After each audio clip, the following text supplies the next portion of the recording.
right, so that is at least working. So that's okay. The quiz, we'll do a take home. I'll just give everyone credit for the quiz. Okay.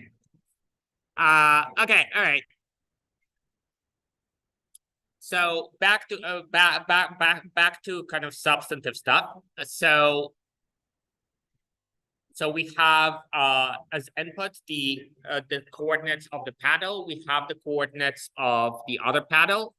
We have the coordinates of the bowl. So that's like a rectangle. So that's like this, the coordinates plus the size of the bowl, basically. And we have the size of the table. So the size of the entire thing.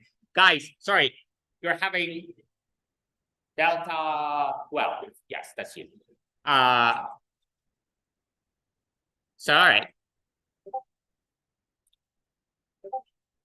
What are people saying?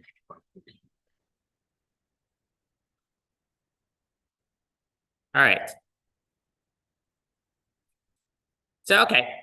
So now what you can do is you can get the position of the of your paddle and then add half. So that would be the center of the paddle.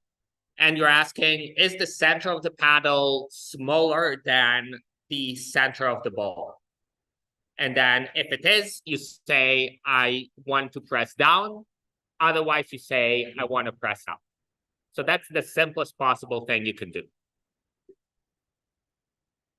So this is what it looks like if you make this. So here in Pong AI versus AI, which is also given to you, you can change things so that Pong AI is playing. So this is going to be chaser.ai.pong AI over here.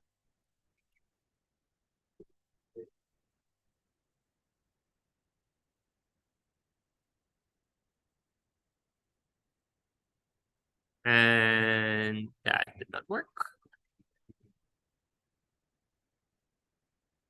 That's here.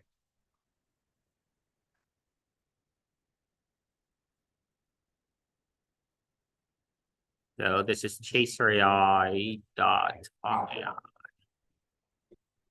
AI. So we need to import it first.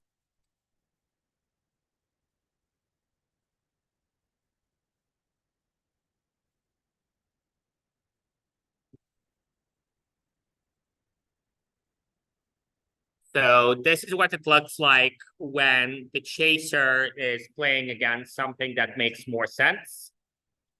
So what I made here is I made it so that the paddles are spherical. So they look straight, but actually they're spherical. So that means that when you're hitting with the edge, you are aiming kind of in that direction. If you're hitting with the middle, it's as if it's flat. So basically it figures out the angle. Sorry. Guys, so I know it's Friday 4 p.m. but still. So basically it figures out the angle at which the ball would hit if it were spherical, and it's kind of like you have in physics, kind of the angle of impact is the same as the angle of reflection. So that way you can aim. And you can kind of see that if you do aim, you can win against the chaser pretty easily. Yeah. You get the velocity.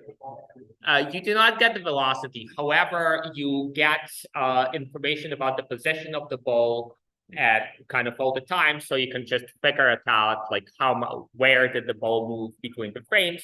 So for that, you would use something like a global variable in order to remember where the ball was before. Once it's hit, it's at a constant velocity. So it speeds up, but it starts speeding up because otherwise it would be boring, but it starts speeding up kind of in between the balls. All right. And you can play with it yourself as well. So you can say move getter is get input from screen.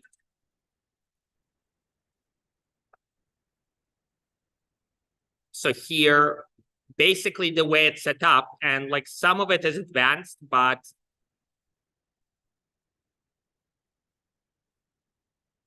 But basically here you're saying, get me the chaser. Guys, hey, epsilon 11. Epsilon 11. E11. Hello. E11. Hi. This is you. E10, you're also talking. All right. So yeah, so one piece of feedback that we had was like, especially in the back, it's difficult to hear because people are discussing, well, not necessarily, doesn't even matter what, but discussing video games or something is what I heard. So please do it on Discord. Okay. So here, what we're basically doing is we're specifying which function is responsible for getting the moves for paddle 0 and paddle 1. So here I can say, instead of a.pong.ai, I can say directions from input. And directions from input is a function in the same way that Pong.ai is a function. In fact, you can look at directions from input in the code here.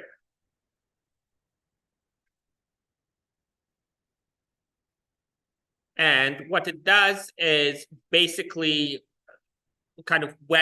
basically this is a function that gets called all the time, and then it checks was a key pressed, and if a key was pressed, then it returns up or down depending on which key was pressed. So if I run this like that, I can actually control one of the paddles. So here I am controlling the paddle on the left, and now I'm going to lose worse that I lose in football when I play against you guys.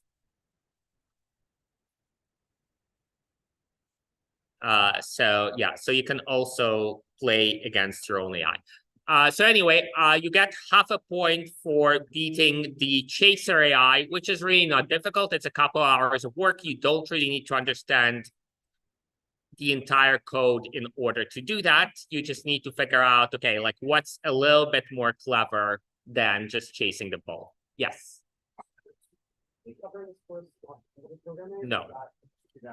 No, we will not. So that's in 190. You do not need to really understand object-oriented programming here. Really, it's about just kind of figuring out the physics and stuff. Yes. Grade scope, same as anything.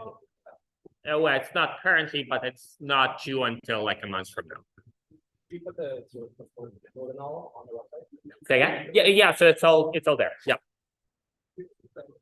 All right, and kind of in order to really win, you need to understand this quite in depth.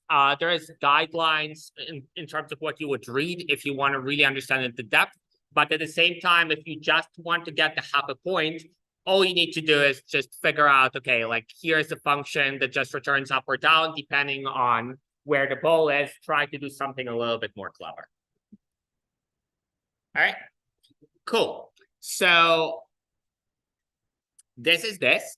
So I now want to do, and maybe this is a little bit ambitious for Friday 4:30, but I want to do the last question from the lab. We'll see how that goes. So if you remember what the lab was, the last question from the lab was basically about saying, okay, here's what MATLAB does. And I tried to run the MATLAB on ECF, but it's being a little bit annoying. So I don't know if I'm going to be able to run the MATLAB experiment. But basically, here's how MATLAB works. So if you have a function like this, and you say something like m at 0 equals 5, so you modify the matrix that you send into the function, then if you call this, then what happens is MATLAB is going to let you modify m inside of the function, but that's not going to affect the m outside of the function. However, in MATLAB, a lot of the time, what happens is you need to send in very large matrices to functions. So sending in a large matrix and then copying it every time can be quite time intensive. In fact, that's like one of the ways in which MATLAB code can run slow is if you're doing that, if you're sending in a lot of matrices to functions. So what MATLAB does is it says, if you're not modifying the matrix inside the function, I'm not going to copy it. Of course, in order to accomplish that, you need to actually make a copy of M so that you can modify M in the function, but still have L be unchanged outside the function. So what the last question on this week's lab asked you to do is to implement something like this in Python. So basically make it so that you make a deep copy if you need to, but you don't make a deep copy if you don't need to. So here's what it would start as. So basically what we need is we need to get the function's contents, because in order to know whether the function modifies the matrix, you need to know the contents. I'll type all of that up again. So that you do using inspect get source, for example, right? So what you can do is you could say, so import inspect, and then if you have a function,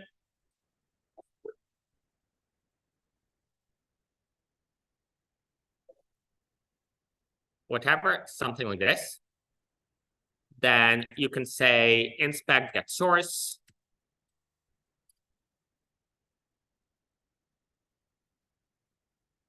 No.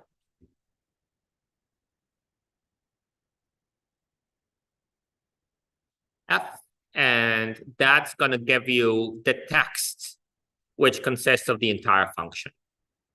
So our goal now is to look at the source, and then in the source, if we detect that something is being modified, then we go and say, we're going to make a copy. If it's not being modified, then we're not going to make a copy. So before we get to actually copying stuff, I want to first say, okay, like, how do we even run this line by line? Right? So my goal is to run this guy and then to run kind of whatever other lines there are. And there's going to be compromises that will have to be made, but we'll give it a go. So what I'll do is I'll have a function runner. And that's going to get the function, and it's going to get the arguments for the function. So how do we send in the arguments? Well, a dictionary is a good way to do it, right? So you can say the args, for example, are like A, and the value of A is 5 or whatever. If there's multiple arguments, there's going to be more of those. Make sense? So here's what we'll do. So the first thing I want to do is I want to say, okay, so I want to set the local variables to be whatever the arguments are, right? So how to do that? Well, you would use exec, right? So I'll say for arg and for arg value in args.items.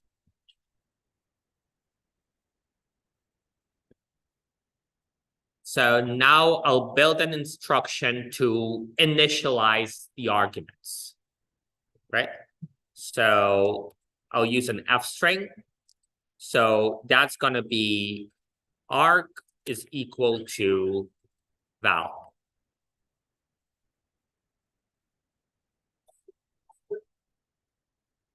Right? So now let me just verify that I've initialized the argument. So I'll just print A here.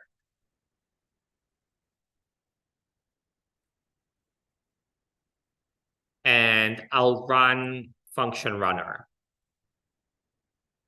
So that's going to get F. And then this is going to be the value of A is 5.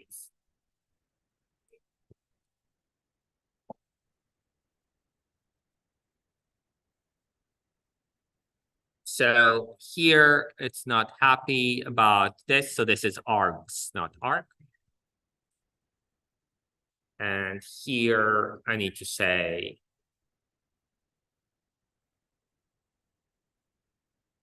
locals.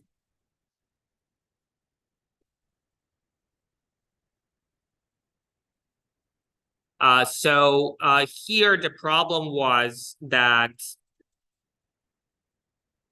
when I'm running using exec by default,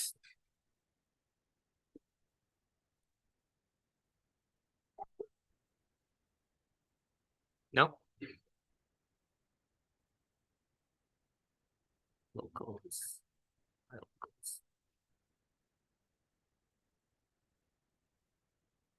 So I'll need to say my locals in.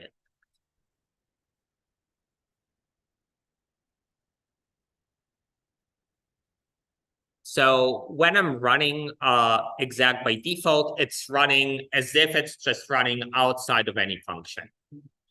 So here I'm running this. So the code arg equals val. So that would be A equals 5. And then I'm storing whatever happened in the dictionary my locals.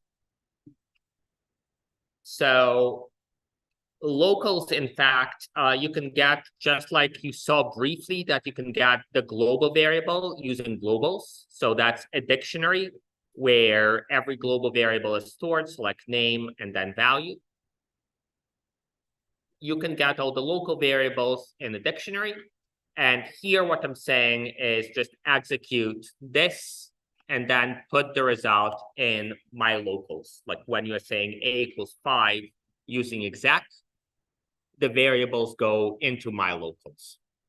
Yes.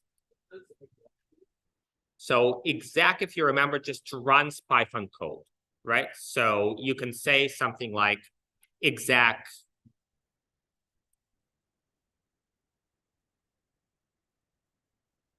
A equals 5, and now A is 5. You can say exec A equals 18, and now A is 18.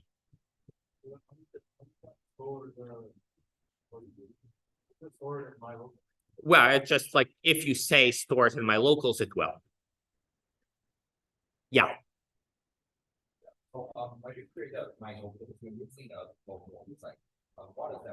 So locals is the current local variables in function runner. I didn't have to do it that way. All right. So, okay. So that's initial. So let's just check that I can send something like hi is ABC as well.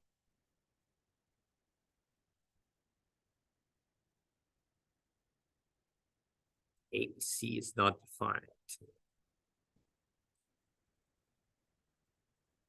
So that is fine.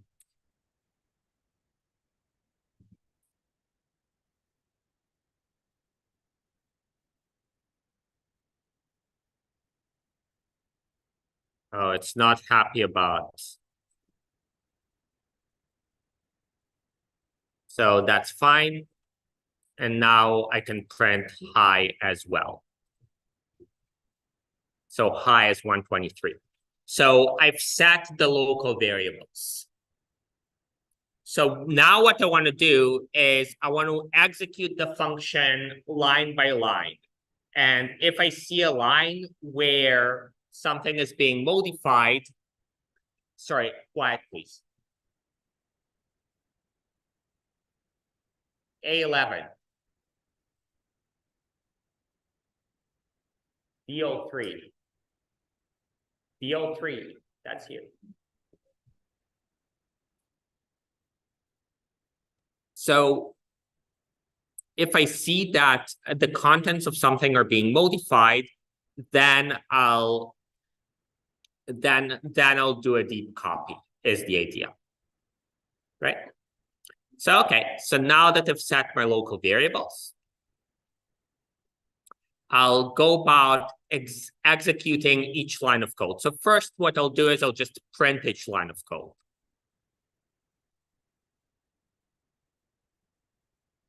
So I'll say the source is inspect get source function.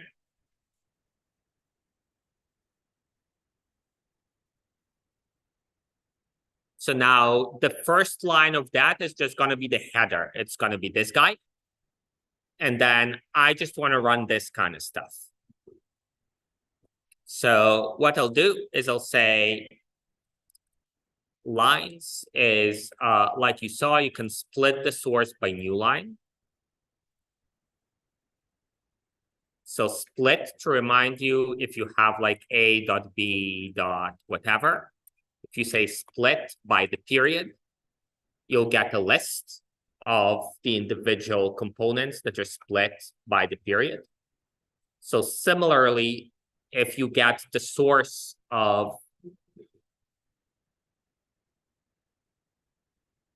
the function f, that's like this. So you can split it by the new line, like so. So what I want to do is I want to get all the lines starting from number 2. And then I also want to remove the indentation over here because that was for inside the function. That's not something I care about.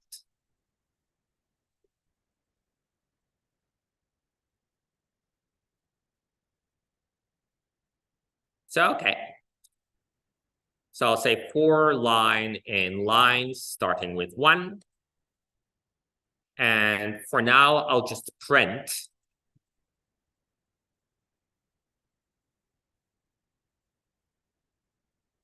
lines starting from 4. So because there's 4 spaces that are doing the indentation. So, okay, so let me try to run this. All right, so I have my first line of a function. So if I have something like this, that would also get displayed. Make sense? So now I want to say, okay, all right, can I execute it? And yes, just like I can print it, I can execute it. So I'll say exec line. And that will go into my locals. So I need to say line start with 4, of course. So now I can query what's the value of C. So I'll say print my local C. And it does that. So it did the computation and it did it line by line. Right. So at this point, I want to say, okay, so if at any point I modify the value of a list that I sent in, sorry, not the value, the contents of the list that I sent in, then I want to do something special. So first, let me just send in some lists. So I'll do like G, and that'll take a list, and that will mess the list up. So to remind you, that modifies the contents, so that has an impact for the global argument as well. So I'll just try to run it. So here L is going to be this, and it's going to be 15 initially, like so.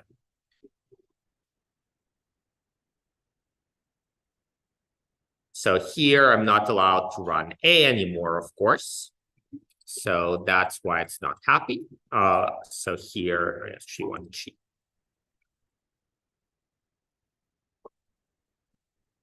And here, if I print L now, that's gonna be the list 5, the list that contains the number 5. Make sense? So I ran the function G line by line.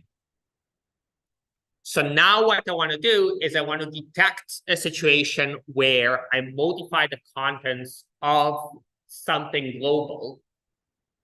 And then if I do that, then I want to say, no, never mind. I want to do a deep copy. Okay. So how will we set this thing up? So one thing I could do is I could say, okay, so I have my arguments, so I initialize them already. So what I'll do is I'll have aliases for each of the arguments initially. And then if at any point I need to change the contents of L, it's fine. I'll change the contents of L, but that alias is now gonna store a deep copy of the thing so that they can restore it later. So let's do that.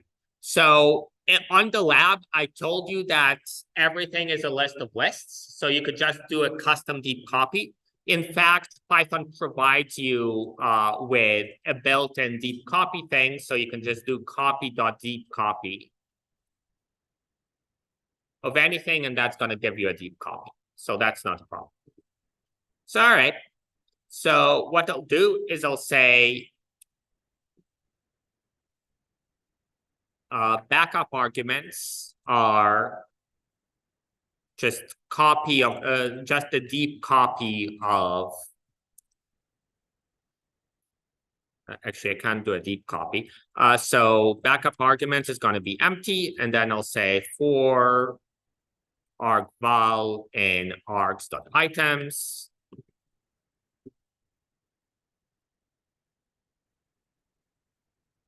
Say backup args at arg is equal to val. So what I'm doing is I'm basically creating another dictionary backup args. And backup args is going to have the same keys and the same values. If the value is something like a list, I'm not creating a deep copy of that list. It's just that backup args at arg is going to be an alias of arg at val. Guys, hey. All right, enough is enough. I'm going to start kicking people out. So, like it's, hey.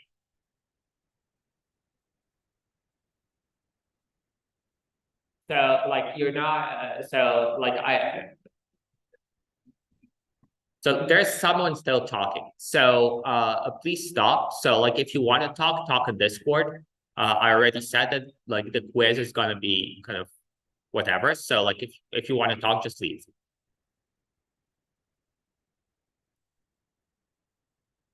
So, okay.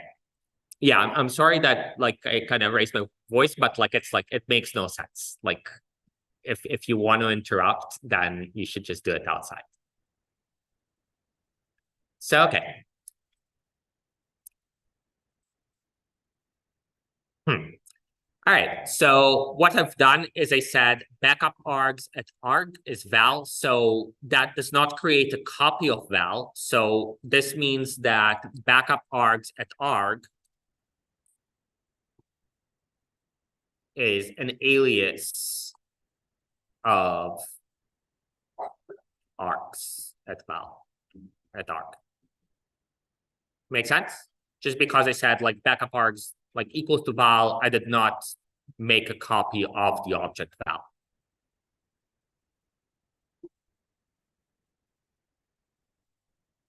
So, okay. So now the plan is, if ever I need to, I can just make backup args be something new. The args, if it changes, it's fine. I'll restore it later. So here, what I'll do is I'll say, okay, like now at the end of the function, I need to restore everything. So I'll just go through all the args again. And I'll say, okay, like, if I made a copy, that means that args at arg is now different from backup args at arg. So I'll say if ID of args at arg is not the same as ID of backup args at arg, then that means that I've changed args and at args. So I need to go back and redo it. Make sense? So what we'll do is we'll say args at arg is copy.deep copy of backup args at arg.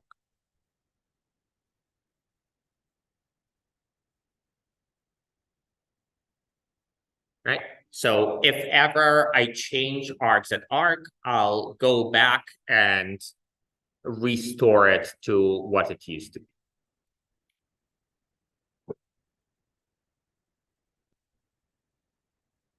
In fact, I don't need a deep copy. I'll just restore it. Right? So now how would that ever change? So how would args at arg change? Well, it's if while I'm doing my exec, something changes. Right? So before I'm doing my exec, what I got to do is I got to say, on the left-hand side, is there ever a situation where I'm accessing elements on the left-hand side, accessing the elements of something that's in args, right? So how would I do it? Well, in general, you might have on the left-hand side something like this. So in principle, you could even account for this. Not going to do it. I'll just look at what's on the left-hand side before the square bracket, if there is a square bracket. And then if that is the same as one of the arguments, then I'll say that's a problem, we'll deal with it. All right. So how am I going to do it? Well, so if you have something like this, so something like whatever, A1 to 3, whatever, is equal to 5, then if you do this dot split this, then you'll get this guy first. If there isn't a square bracket, so if it's like A is equal to 6, then that's just not going to work. So we need to first check whether there is any such thing. If there is, then we'll just split on the opening bracket. Right. So I'm going to say if there is an opening bracket on the left-hand side, so in line starting from 4,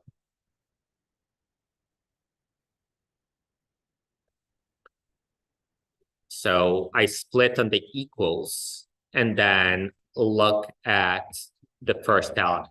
So if on the left-hand side, there is an opening bracket, then I need to figure out, okay, like, is that one of the arguments? So let me get the name of this. So I'm going to say variable name is this guy split opening bracket at 0. Right? Does that make sense? So if I have a situation like this, so split on the equal sign means this guy and then also this guy.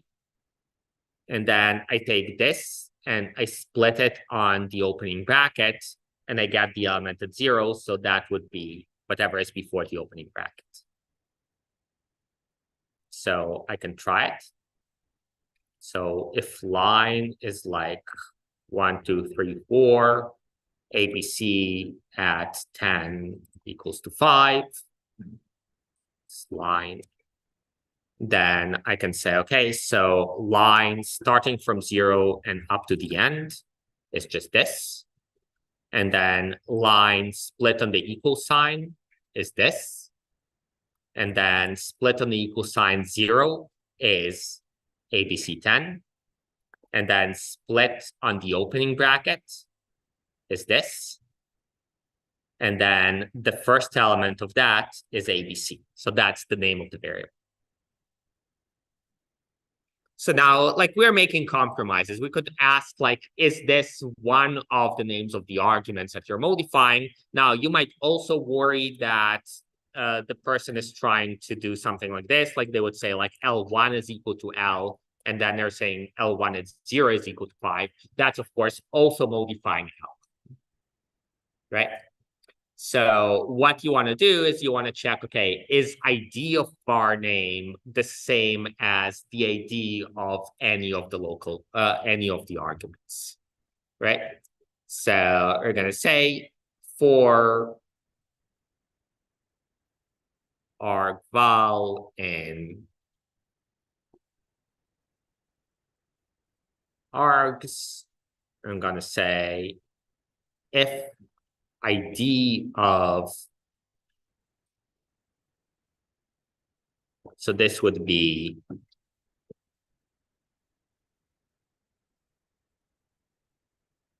my locals var name is the same as ID of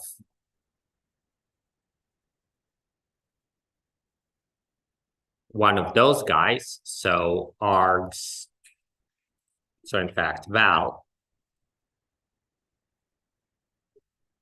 then we need a deep copy,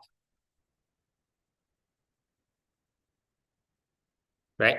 And that's because we are detecting that we are about to change the contents of var name, which is an alias of one of the arguments. Make sense?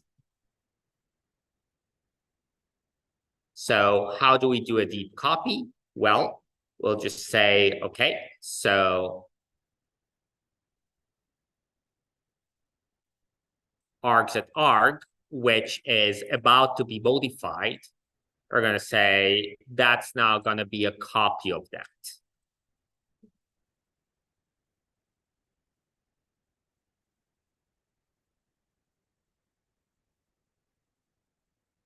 Make sense?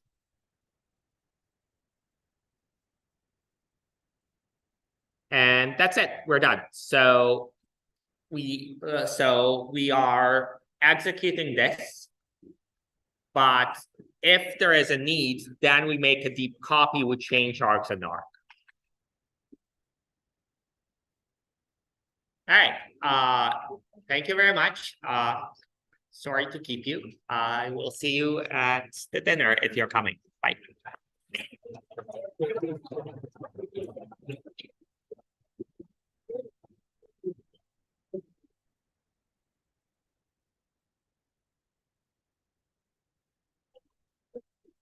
Instead of giving these conditions, what if outside the function, we just give an exec command to restore every single parameter variable's original value? I mean, you could, but what we're trying to do is, if we don't need to, we don't want to make it. I see, but that way is possible, right? Because that's how I did it in the lab. I mean, so like you could do it, but it would be kind of pointless, right? Like if you're always making a deep copy, then, well, like, okay, you can do it, but the point here is to sometimes make a deep copy and sometimes not to make a deep copy. Yeah. I don't remember asking.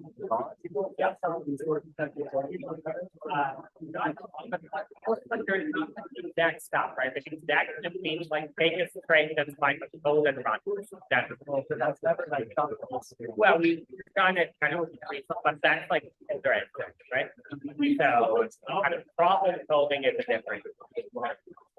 But well, so what we're trying to do is we're trying to make it so that we're running the function and we're only making a deep copy of of the argument if we need to, meaning if the function multiplies the contents of the argument, then we make it.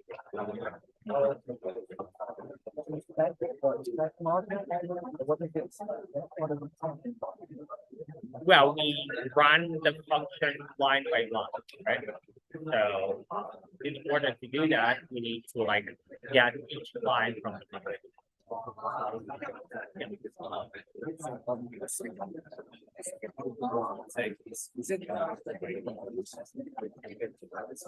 So it's a dictionary here for the result of So, exact second.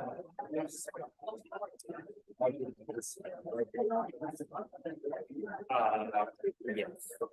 Well, not the object, but the local variable, right? So I'm saying execute. So execute something like this. So if you are storing R val and arg, then arg is gonna be a key in my local. Yeah. So where is this my locals created? Because like this value. So my like it's just a dictionary. But like how does like locals create a dictionary? Well, because locals returns a dictionary. So if you remember, so we saw globals. Globals is like a dictionary of all the global variables. So similarly, locals is a dictionary of all the local variables currently in function one. Okay, so this that changes my locals too. This should this adds the key arg to my locals. Okay, so it essentially creates a new local. Yeah, well, a new entry in my locals.